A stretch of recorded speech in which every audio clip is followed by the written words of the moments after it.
Dan dari sana kita akan setelah kita mengurangi sektor-sektor saham yang tidak perlu terlalu terburu-buru untuk entry di sektor tersebut. Nah, kita bisa menemukan mana kira-kira sektor saham yang menarik. Nah, kalau kita perhatikan di bursa saham Indonesia ini, kita punya cukup banyak sektor. Jadi yang pertama ya, itu kita perlu tahu kalau kita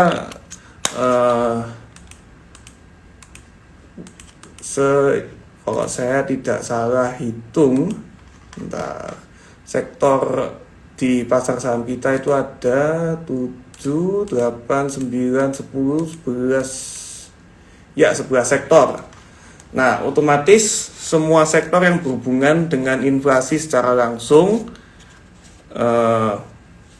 lebih baik dihindari terlebih dahulu gitu.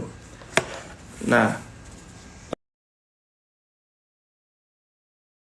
sektor consumer goods ya, jadi IDX, cyclical, non-cyclical lebih baik tidak terlalu agresif entry-nya. Kemudian juga dengan naiknya BBM otomatis biaya transportasi naik, jadi sektor transportasi, kemudian mungkin juga basic industry itu perlu dihindari terlebih dahulu. IDX basic, IDX industry itu kurang menarik ya, karena secara inflasi kita mengalami kenaikan. Nah, kemudian dengan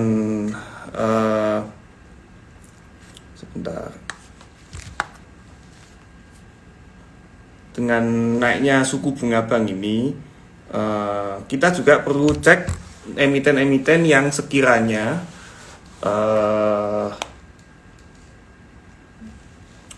utangnya yang kira-kira secara sektor pekerjaan itu cukup tinggi, seperti sektor konstruksi, kemudian sektor properti dan teknologi yang memiliki utang berbunga yang cukup banyak. Itu jadi perlu diwaspadai. Jadi sektor teknologi, kemudian sektor properti, kemudian juga ya mungkin dua sektor itu juga kita coret dari sektor saham yang ideal ya. Nah, dari sana akan tersisa IDX Health, IDX Finance, IDX Energy, kemudian ada IDX Infrastructure. Nah, tapi di dalam IDX Infrastructure tentu saja emiten konstruksinya itu perlu dievaluasi lebih jauh ya, apakah layak untuk di invest atau layak dipilih. Nah, IDX Energy, Finance, Health, dan Infrastructure. Untuk IDX Health, kalau kita perhatikan juga secara pergerakannya tidak semenarik semasa COVID. Jadi saya pikir IDX Health juga tidak masuk kategori ideal saat ini. Yang lebih menarik saat ini adalah IDX Finance, perbankan, karena suku bunganya naik, otomatis pendapatan dari sektor perbankan akan naik. Kemudian IDX Energy karena saat ini itu sedang berpotensi masih berada di fase komoditi super cycle ya, atau batu bara itu akan terus membara, dengan juga kebutuhan akan batu bara yang terus naik secara internasional, dan kita juga merupakan salah satu negara dengan ekspor batu bara yang cukup tinggi, membuat IDX Energy menarik. Finance, energi, kemudian IDX Infrastructure. Nah, dari tiga sektor itu saya pikir yang benar-benar prime adalah sektor perbankan, IDX Finance, dan juga IDX Energy. Tapi teman-teman juga bisa memperhatikan untuk IDX Infrastructure dan juga emiten-emiten dengan sektor komoditas lainnya, karena seperti yang kita tahu di masa-masa sekarang ini harga-harga komoditas cenderung naik ya.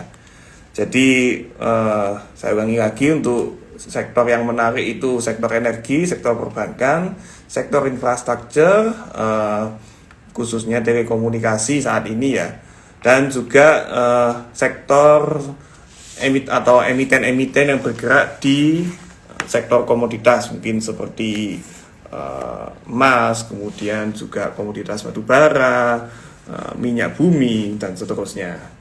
Mungkin itu untuk pilihan sektor ideal ya. Tapi tetap perlu kita tetap harus menganalisa kembali saham itu secara spesifik. Jadi setiap saham juga mempunyai karakter masing-masing, mempunyai pergerakan harga masing-masing yang tetap harus dianalisa. Nah, mungkin seperti itu ya untuk pertanyaan dari Kak Ima.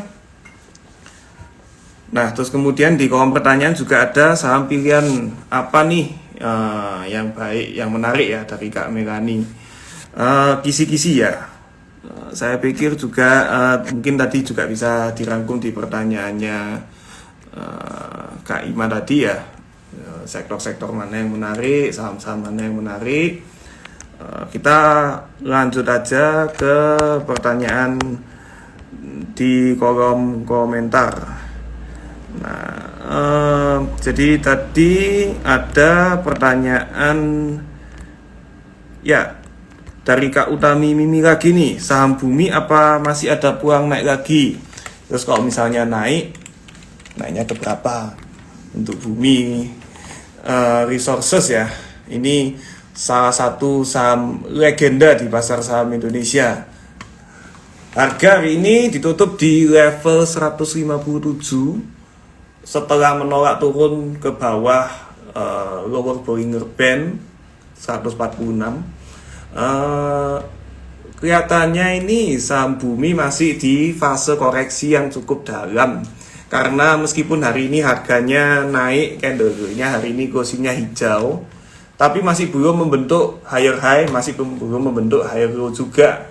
Secara indikator MACD juga masih turun ke bawah. Jadi saya pikir untuk bumi ini akan masih melanjutkan koreksinya ya, menguji dua support penting.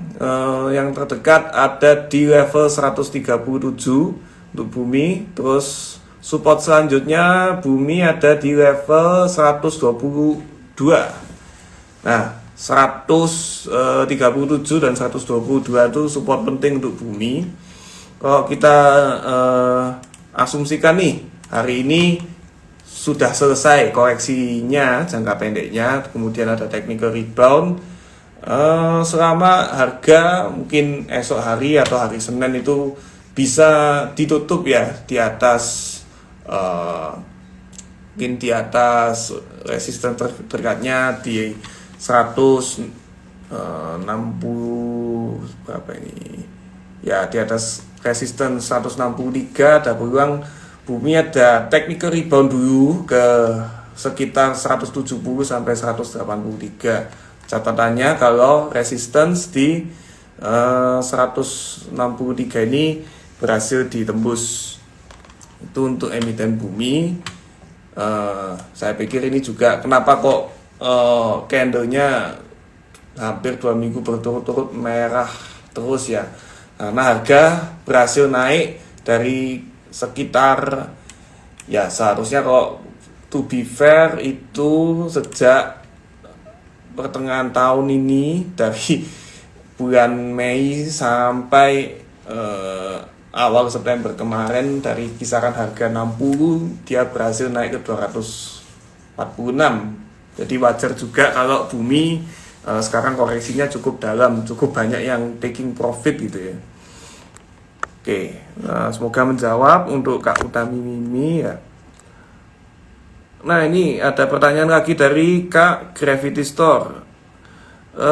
Kak, nyangkut di Pepro, kita gimana nasibnya? Nah, ini sebetulnya saya juga ada nyangkut di Pepro. Bukan nyangkut sih, memang condong untuk swing ya. Jadi ya untuk Pepro ini memang hari ini harganya ditutup di 51, level harga 51. Tapi saya pikir untuk pergerakan harganya sih Karena level 51 ini support kuat ya, dan harga itu berhari-hari terus menolak untuk turun di bawah 51 kembali ke harga 50. Saya pikir Pepro ini harusnya secara Elliott Wave dengan data chart yang ada, dengan pergerakan yang ada, ini Pepro sudah selesai untuk koreksinya dan berpotensi akan kembali menguat, menguji resistance terdekat dulu level 53. Kalau 53 ini berhasil ditembus ya, breakout closing di atas 53, Pepro harusnya dia akan menguji ke 56. Bahkan kalau saya sih lebih optimis dia akan breakout level resistance di 58, paling tidak ke 59 sampai 61 dulu untuk Pepro, untuk target jangka menengahnya ya. Ya, selama support 51 ini tidak ditembus, saya pikir masih cukup besar peluangnya untuk Pepro melakukan technical rebound. Karena memang ini salah satu saham properti yang belum naik, sedangkan teman-temannya seperti ASRI, ASRI, CTRA, APLN sudah mengalami kenaikan gitu ya. Nah, harusnya Pepro juga akan mengalami kenaikan juga karena secara sektoral dia sudah naik gitu. Jadi saya pikir sabar dulu, harusnya Pepro juga bisa naik. Kalau misalnya takut dia akan balik ke 50 lagi, ya mungkin bisa mengurangi posisinya terlebih dahulu. Tapi kalau saya pribadi sih masih optimis Pepro masih akan naik kembali ya. Oke, ya. Nah, ini ada pertanyaan dari Kak Andika, SLIS gimana Pak? Tadi SLIS sudah sempat kita bahas ya. Kemudian untuk ERA gimana Kak? Dari Kak Imam Yasali. Ya, untuk ERA ini termasuk salah satu saham rekomendasi mentor kami atau saham yang dianggap bagus oleh mentor kami Pak Daniel. Nah, ERA ini kemungkinan besar sedang berada di awal fase uptrend jangka pendeknya atau jangka menengahnya gitu ya. Karena ini kok kita perhatikan juga harga ini kelihatannya juga semakin terbatas penurunannya. Catatan pentingnya adalah selama supportnya di berapa tuh 446 tidak ditembus, seharusnya ERA ini masih akan melanjutkan penguatannya. Ya, jadi selama support ERA di 446 tidak ditembus, saya pikir ERA bisa kembali menguat ya, menguji resistance-nya dulu sekitar 492. Kalau itu berhasil di breakout, harusnya ERA bisa menguat ke target idealnya di 510 sampai 530 gitu. Untuk ERA kira-kira seperti itu ya, Kak Imam Yasali. Nah, ini juga ya, saya juga belakangan ini mencari-cari kira-kira saham-saham apa nih yang sekiranya menarik meskipun IHSG ini turun, tapi harga sahamnya ini masih strong uptrend gitu ya. Nah, kebetulan tadi ada teman-teman cukup banyak tanya emiten SLIS. Nah, SLIS ini termasuk yang strong uptrend. Jadi meskipun IHSG turun atau masih sideways saat ini ya, ini sahamnya gerakannya agresif, volumenya tinggi, MACD-nya bagus, secara resistance selalu breakout. Jadi ini adalah saya pikir saya akan berikan 5 saham ya, 5 saham yang menurut saya masih di fase strong uptrend. Yang pertama SLIS, masih kuat naik ini, saya pikir masih akan kuat naik, dia akan tes resistance di sekitar 500 sampai 520.